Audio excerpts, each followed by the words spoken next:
আমার মাথার পোকাটা শুধু নাড়াচাড়া করতেছিল, এই ভাইরাল লেহেঙ্গাটা কবে আমি বানাবো, কিন্তু চাইছিলাম বানাবো না, তারপরে তো বানাইতে হলো, কারণ আমার শুধু এটার দিকে চোখ যায়। আর ফেসবুকও টিকটকও হোক, যে জায়গায় ঢুকি শুধু এটাই আমার চোখের মধ্যে ভাইসা ওঠে। আমি কি করবো? হ্যালো এভরিওয়ান, আসসালামু আলাইকুম। কেমন আছেন সবাই? আমি রাবিয়া জগতি, আলহামদুলিল্লাহ আপনাদের দোয়ায় আমি ভালো আছি। তো এই একটা শাড়ি আমি শুধু একবারই পরছিলাম, এটা আরো 3-4 বছর আগের শাড়ি, কিন্তু আমি এই শাড়িটা আর পরি না।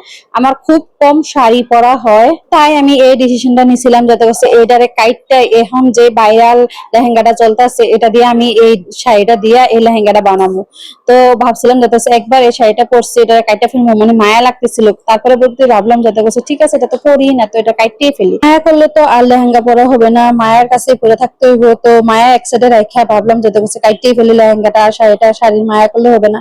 আরো অনেক অনেক শাড়ি আসবে পরবো, তো সেটাই। কিন্তু এমনিতেও শাড়িটা আমি পরি না, আমার খুব কম পরা হয় শাড়ি, যেহেতু আমি এখন আরো গোলমালো হয়ে আছি। তো এখন তো একদমই খুবই কম পরি, যেতে শাড়ি মন চাইলে হঠাৎ করে তাইলে পরি, নয়তো পরি না। আর আমি যদি একলা লেহেঙ্গা বানাই তাহলে সিনহামণি অনেক রাগ করবো, সিনহামণির জন্য বানাইবার ট্রাই করবো, কারণ সিনহামণি আমার এখন যে কোনো আমি জামা বানালে সিনহামণি বানানা বাহানা করে বলে, আম্মু তুমি যেটা বানাবো আমারও সেটা বানাই দিবে। দুজনে একই কালার করলে সিনহামণিরও পছন্দ, আমারও পছন্দ, আমার কাছেও ভালো লাগে যাতে মা মেয়ে একই কালার করলে।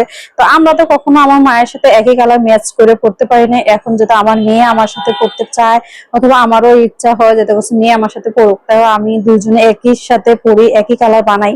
আর আমার তো বানাই এটা মানে কি জিরে জিরে বানাইতেছে, আমি তো একই দিনে এটা বানাইতে বেশিক্ষণ লাগে না, কিন্তু আমি অনেক টাইম শুধু অন্য কাজে ব্যয় করছি, এটা বানাইতে বেশিক্ষণই লাগেই নাই। কারণ সোনাই এদিকে কান্নাকাটি করে, তো সোনাইকে নিয়ে হাঁটা চলা করা, খাওয়ানো, তাকে তাকে ঘুম পাড়ানো, তো সবকিছু ম্যানেজ করে তারপরে এই কাজটা করতে হয়। আর তারপরে আবার যদি রুমের ভিতরে শোয়াই, এটার শব্দে সে আবার উঠে যায়। তো তার জন্য আলাদা করে ওরে রাখতে হয়, রাখা তারপরে কাজ করতে হয়। আর যদিও আমার ঘরে রাখি, মানে একই রুমে যদি রাখি, তাহলে ফ্যানটা একটু বাড়ায় রাখতে হয়, তাহলে ওর কাছে শব্দটা খুব কম যায়। একদিকে সংসার, একদিকে সন্তানরা, তারপরে আছে এই কাজটা, তো সবকিছু মিলে মিশিয়ে একদম একাকার হয়ে যায় আমার। তারপরে তো যেটুক সময় পাই করি এটার কাজটা করানোর জন্য, ওইটুকু দিয়ে এখন করি, যেহেতু বাহিরের কোনো কাজ আমি এখন করি না, শুধু নিজের কাজটুকুই করি, নিজের আর ফ্যামিলির মানুষের কাজটাই করি।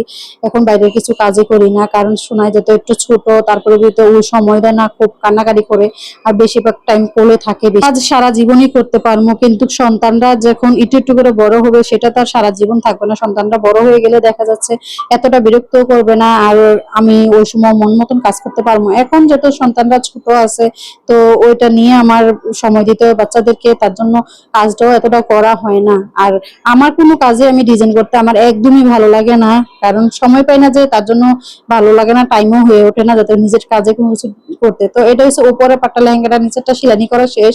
তো এটা সিনহামণিটা সেলাই করছে, আমারটা এখন উপরের পাটটা সেলাই করতেছে, এটা সাদা কাপড়টা দিয়ে সেলাই করবো।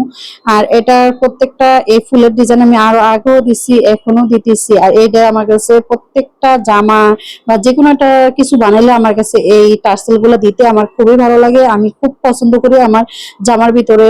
তো আমি এটা সবসময় আমার প্রত্যেকটা জামার মধ্যে দেখবেন যাতে আমি কিছু না কিছু হইলো একটা হইলো দেওয়ার ট্রাই করি, যদি অনেকটির মধ্যে একটা দেই, অনেকটির মধ্যে বেশি দিই, তো আমার কাছে এটা ভালো লাগে দেখে। টার্সেল গুলো ভাইরাল, এই টার্সেল গুলো সবার লেহেঙ্গাতে তারপর জামায় দেয়, কেউ কেউ বেশি পছন্দ করে, কেউ কেউ কম পছন্দ করে। তো যার পছন্দ সেই বেশি কিন্তু দেয়, আমার যেমন পছন্দ আমি সবকিছু মিলে দিই। তো সবাই ভালো থাকবেন, সুস্থ থাকবেন। আজকের ভিডিওটা এতটুকু, আল্লাহ হাফেজ।